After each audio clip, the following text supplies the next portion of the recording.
ಪವಾರ್ ಅವರು ಮಹಾರಾಷ್ಟ್ರ ರಾಜ್ಯದ ಉಪಮುಖ್ಯಮಂತ್ರಿಗಳು. ಅವರು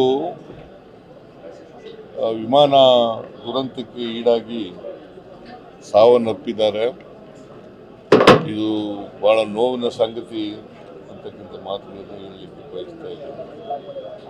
ಅಜಿತ್ ಪವಾರ್ ಅವರು ಒಮ್ಮೆ ಸಂಸದರಾಗಿದ್ದರು, ಅನೇಕ ಸಾರಿ ಶಾಸಕರಾಗಿದ್ದರು, ಮಂತ್ರಿಯಾಗಿದ್ದರು, ಉಪಮುಖ್ಯಮಂತ್ರಿಯಾಗಿದ್ದರು. ನಾನು ಒಂದು ಸಾರಿ ಬಾರಾಮತಿಗೆ ಹೋಗಿದ್ದೆ. ಬಾರಾಮತಿ ಅವರು MLA ಆಗಿದ್ದಾಗ, ವಿರೋಧ ಪಕ್ಷದಲ್ಲಿದ್ದಾಗ ಹೋಗಿದ್ದೆ. ನಾನು ಶರದ್ ಪವಾರ್ ಅವರು ಕರ್ಕೊಂಡು ಹೋಗಿದ್ದೆ ಅಲ್ಲಿಗೆ. ಎಂಥದ್ದು ಸುಪ್ರಿಯಾ ಸುಳೆ ಅವರು ಲೋಕಸಭಾ ಸದಸ್ಯರಾಗಿದ್ದರು. ಆಗ ಹೋಗಿದ್ದೆ. ಭಾಳ ಪಾಪ್ಯುಲರ್ ಆಗಿದ್ದರು ಅಲ್ಲಿ.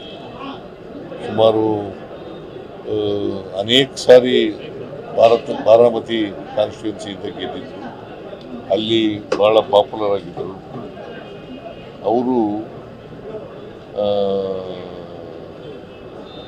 ಸತ್ತಿರ್ತಕ್ಕಂಥದ್ದು ಭಾಳ ಈ ರಾಷ್ಟ್ರಕ್ಕೆ ನಷ್ಟ ಆಗಿದೆ ಅಂತೇಳಿ ನಾನು ಭಾವಿಸ್ತಿದ್ದೇನೆ. ಇತ್ತೀಚೆಗೆ ಶರದ್ ಪವಾರ್ ಜೊತೆ ಇದ್ದಂಥವ್ರು NCP ಅವರು ಶರದ್ ಪವಾರ್ನ ವಿರೋಧ ಮಾಡಿ BJP ಸರ್ಕಾರದಲ್ಲಿ ಮಂತ್ರಿಯಾಗಿದ್ದರು. ಆಮೇಲೆ ಚೆನ್ನಾಗಿದ್ದು ಶರದ್ ಪವಾರ್ ಜೊತೆಯಲ್ಲಿ ಚೆನ್ನಾಗಿತ್ತು. ಅವರು ನಿಧನ ಆಗಿರ್ತಕ್ಕಂಥದ್ದು ಇಂಥ ದುರಂತ, ಇದು ಒಂದು ದುರಂತ, ಅಪಘಾತಕ್ಕೆ ಈಡಾಗಿರ್ತಕ್ಕಂಥದ್ದು ದುರಂತ. ಸೊ ಅವ್ರ ಸಾವಿನ ದುಃಖ ಭರಿಸ್ತಕ್ಕಂಥ ಶಕ್ತಿ ಬರಲಿ ಅಂತೇಳಿ ಅವರ ಕುಟುಂಬ ವರ್ಗದವರಿಗೆ ಪ್ರಾರ್ಥನೆ ಮಾಡ್ತೇನೆ.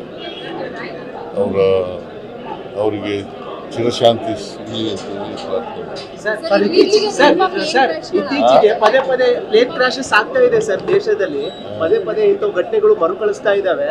ಇದೊಂದು ತನಿಖೆ ಆಗ್ಬೇಕಾ ಸರ್? ದೇಶಾದ್ಯಂತ ಸಾಲು ಸಮಸ್ಯೆಗಳು ಟೆಕ್ನಿಕಲಿ ಈಗ ಅವ್ರಿಗೆ ಸಂತಾಪ ಹೇಳೋದಷ್ಟೇ.